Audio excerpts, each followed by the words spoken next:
지난달 거제에서 한 20대 여성이 전 남자친구에게 폭행을 당한 뒤 병원에서 치료를 받다 숨진 사건과 관련해 오늘 피해자에 대한 구속영장 실질 심사가 열릴 예정이었습니다.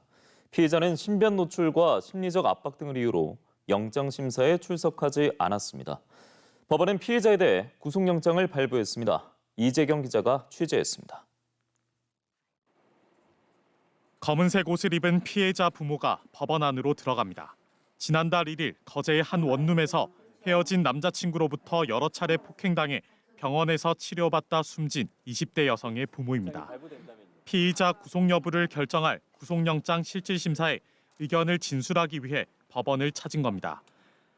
제발 가해자를 엄벌에 좀 처리해 주세요. 너무 가슴이 너무 아프고 저희 딸의 마지막 모습이 죽을 때까지 지워지지 않을 것 같고.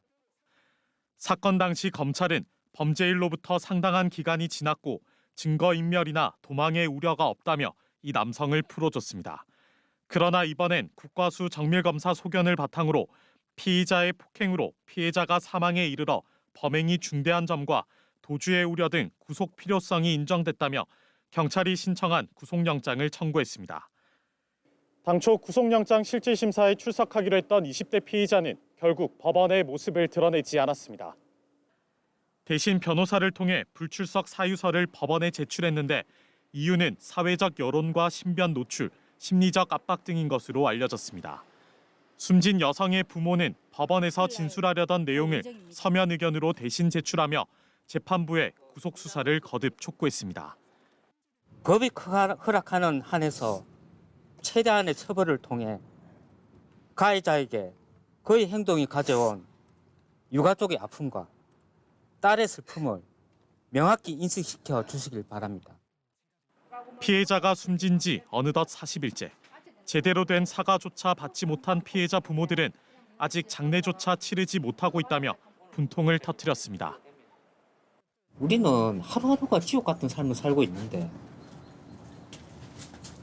가해자하고나 가해자 부모님들은 전혀 아무 일 없듯이 지금 지내고 계시거든요.